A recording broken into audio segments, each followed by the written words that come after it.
Jesus grifts in mysterious ways. All this and shitty Chinese-made merchandise too. I'm Barry Friedman, and this is the state we're in.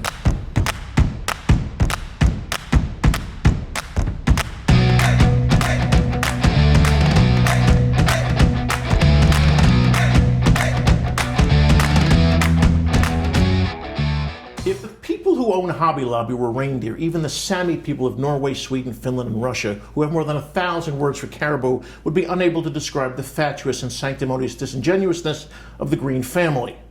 Now, just last week, the retail chain settled a $3 million civil suit and agreed to forfeit 5,500 artifacts the company purchased through the years, many procured from shady figures and shipped under false documents. See, what happened was, one of the Greens, the main Green, said in the settlement that Hobby Lobby was new to the world of acquisitions and did not fully appreciate the complexities of the acquisition process. He added that regrettable mistakes were made and that he should have exercised more oversight. Oh, for the love of Sylvia Burwell buying scrapbooking supplies. Really? That's what you're going with? Regrettable mistakes? What was it Bruce Gold called Spotty Weinrock and Joseph Hell as Good as Gold? A maleficent motherfucker? Let's not put too fine a point on this. Hobby Lobby, by trafficking in such goods, if you connect enough dots, we're helping to fund Daesh, which not only murders Christians, but also desires a worldwide caliphate without arts and crafts stores. ISIS profits from the theft of such treasures when it's not otherwise unceremoniously burning them and destroying them by reselling them through intermediaries, of course, to a good Christian company like Hobby Lobby, which apparently will jettison the tenets of Christianity and its murdered brethren if we can get a good deal on some first century Mesopotamian tiles.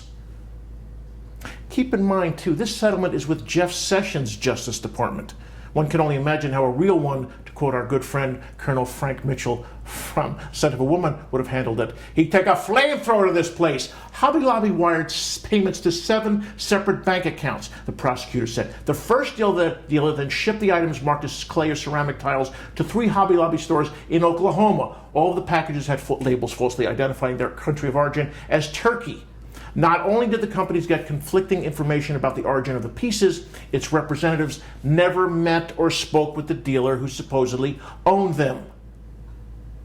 Now, for the love of a month's supply of Ortho Novum, how far up your ass, Mr. Green, were you prepared to stick your head so you wouldn't acknowledge the obvious criminality of all this?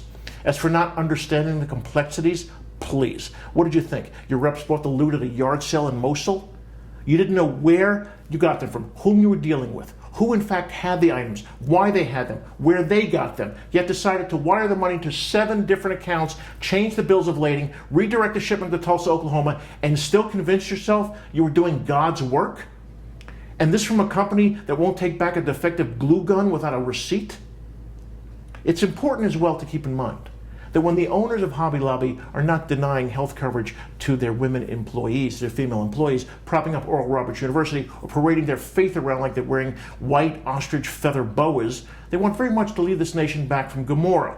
As such, the artifacts the Greens were compiling were not going on the clearance table between the plastic utility organizers and the fern ball topiaries at the Tulsa store, but rather to their 430,000-foot, $400 million museum of the Bible in Washington, because we're short.